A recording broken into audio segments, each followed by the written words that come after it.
Okay, welcome back to another session of Daily Portion of German, and we are on the fifth segment of this article on Athenian art, and we're going to be reading through this together with our guest today, Daniela.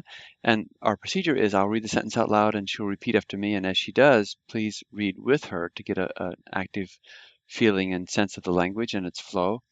And then I'll ask her certain questions, and please try to think in your own mind what the answers would be as we together unpack these sentences and then provide a translation. So this should be a good exercise for you and for us as well. So here we go, reading from the top. Are you all set, Daniela? And can you see the mark here that I'm making? Yes. Okay, great. All right, here we go. Vindu, and this is sort of funny because this historical narrative uses the second person singular, so it's quite interesting, as if a friend is sitting right next to you, and you're asking him these questions. Wenn du heute ein Theater siehst, everybody, Wenn du heute ein Theater siehst, denkst du sicherlich nicht daran, denkst du sicherlich nicht daran, dass es bereits in Athen vor 2300 Jahren ein großes Theater gab. dass es bereits in Athen vor 2300 Jahren ein großes Theater gab. So this first sentence consists of three clauses, and which one is the main clause of the three? Denkst du sicherlich nicht daran? Exactly, the second one right there. Denkst du, you do not think certainly about that, is how that works.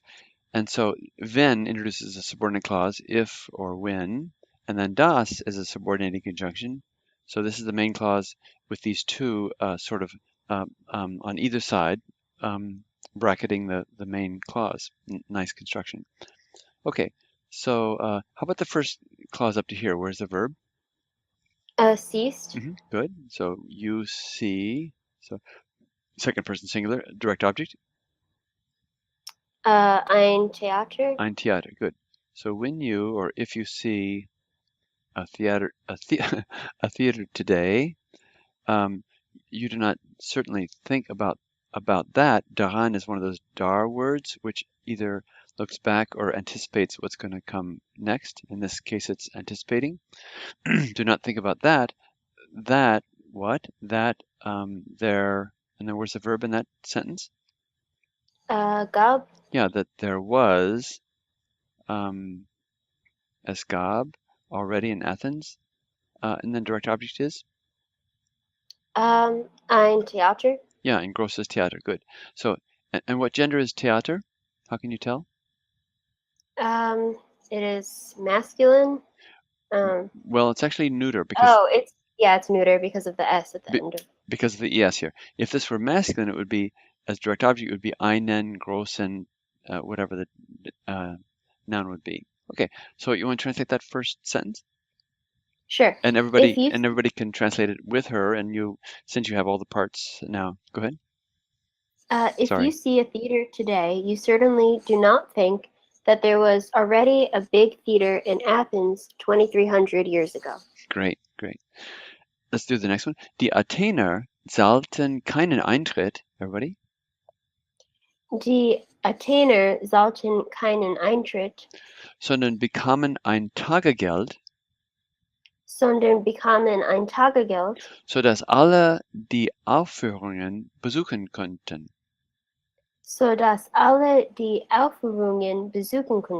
Okay, so where's the verb of the first clause? Zahlten. How do you translate that with a pronoun? They paid. They paid. So you're looking for a plural subject, which is obviously the Athenians. They paid. Direct object is keinen Eintritt, and this is a masculine noun because that's en. They paid no entrance fee. Understood. Rather, and then go on. Translate.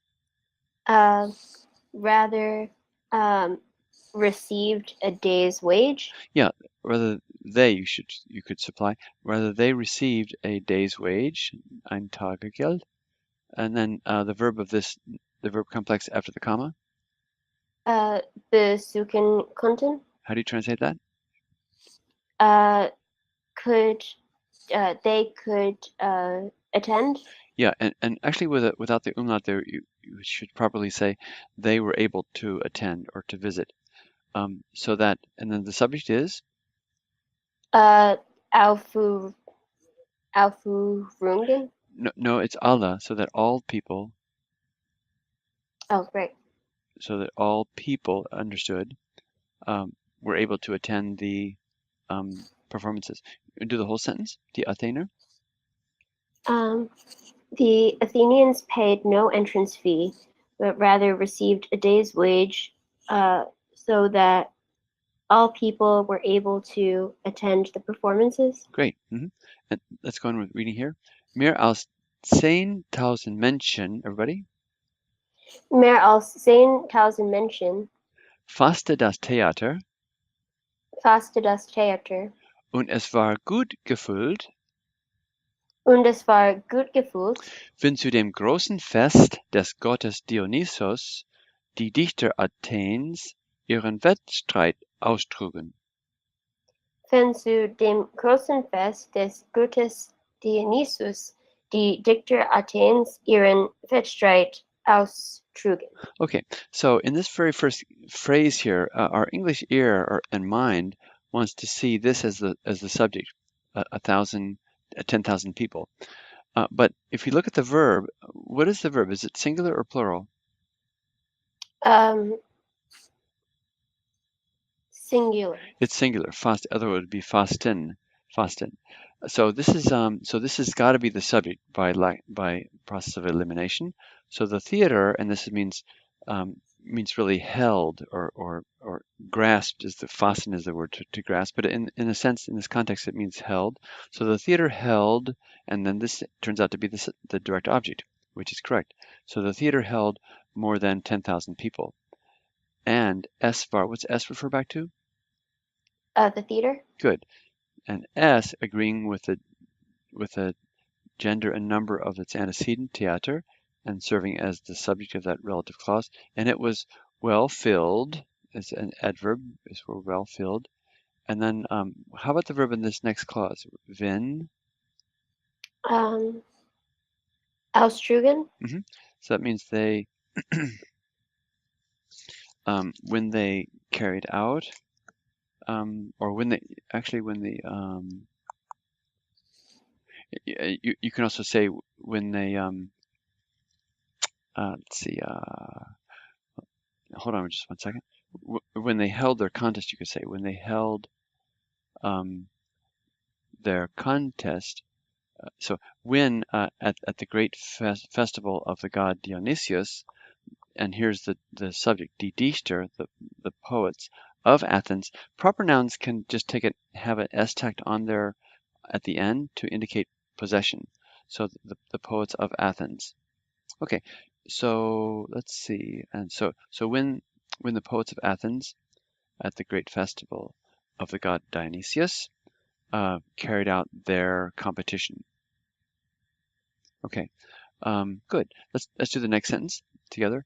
Reading die Theaterwettkämpfe. Everybody. Die Theaterwettkämpfe. Long word.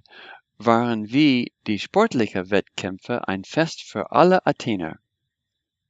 Waren wie die sportlichen Wettkämpfe ein Fest für alle Athener. Where's the verb? Waren. Yeah, and subject? Die Theaterwettkämpfe. How would you translate that? This subject? The theatrical competitions. Great. Okay. As the athletic competitions were a festival for all Athenians, simply. Okay. Let's go on. Einen Tag trugen die Dichter ihre Gedichte vor. Everybody? Einen Tag trugen die Dichter ihre Gedichte vor. Am folgenden Tag wurden die Lustspiele, die Komödien, aufgeführt. Am folgenden Tag wurden die Lustspiele, die Komödien, aufgeführt. This would be nice to attend. I mean, I'd love to attend this. They still hold them in some of the amphitheaters, in fact. Okay, so here we have, let's see, up to the comma here, Daniela, where's the verb complex? Trugen. Trugen, what goes with that? For. For as a separable prefix. Tragen just means to carry, but vortragen means to perform, or as you more accurately have translated that, they recited. So they recited. So the subject is Die Dichter. yeah, the poets, and then direct object is obviously Ihre Gedichte. their poems. Yeah, and this einen Tag is an accusative of extent of time. So during one day or throughout one day, the poets, and then translate that. The poets recited their poems. Keep going. Should I keep going? Mm-hmm. On the next day, the comic plays, the comedies were performed. Good. So the verb complex is wurden aufgeführt. The comic plays, or i.e. the comedies, were performed. 3 Tage, let's read this together. 3 weitere Tage sah man die Trauerspiele, everybody? 3 weitere Tage sah man die Trauerspiele, Die Tragödien Tragödien von 3 Dichtern. von 3 Dichtern. I should have, okay. So for 3 further days, and then where's the verb? Sah. Notice with this prepositional phrase has the effect of reversing the subject and the verb. So man is automatically the subject. So for 3 further days, one saw. Go ahead. Just translate. The morning plays, the tragedies, from 3 poets. Yeah, and morning plays, it doesn't mean that they take place in the morning, but morning, which sounds just like the morning. Okay, so for 3 further days, one saw the mourning or sad plays, the tragedies of 3 poets. And then let's see, up to here, where's the next verb in the next sentence? Let's read some together. Reiche Athener bezahlten die Schauspieler, everybody. Reiche Athener bezahlten die Schauspieler Und Chöre, sich Ansehen zu erwerben. und Chöre, sich Ansehen zu erwerben. Where's the verb? Bezahlten. And translate that with a pronoun. They paid. They paid, okay. And then rich Athenians is a subject, obviously. Okay, and this means to gain respect or reputation. So do the whole thing. Rich Athenians paid the actors and choirs to gain prestige. Yeah, and zu, just remember, pick this up, in order to, just a little point there, in order to gain or prestige. And sich erwerben, so in order to gain prestige for themselves, you could say with a sich, but it doesn't have to be included. Okay, die Preisrichter, the judges, and this is our last sentence for today. And where's the verb complex? Wilton. So they chose, I shouldn't say complex, a single word. So they chose on the last day. And where's the direct object? Den besten Dichter. Good. Den besten Dichter. And then they crowned him, etc. Okay. And this is actually with an ivy, FO, ivy wreath. So do that last sentence, please. The judges chose the best poet on the last day and crowned him with an ivy wreath. And you should all be crowned with an ivy wreath because you've gotten through these very and sometimes complicated sentences, and you've seen how many gems are being revealed by these more convoluted sentences, but quite interesting when you unravel them. Anyway, thanks so much for attending this 5-series section, or these sessions on education and art in Athens. Thanks so much. Take care. Bye-bye.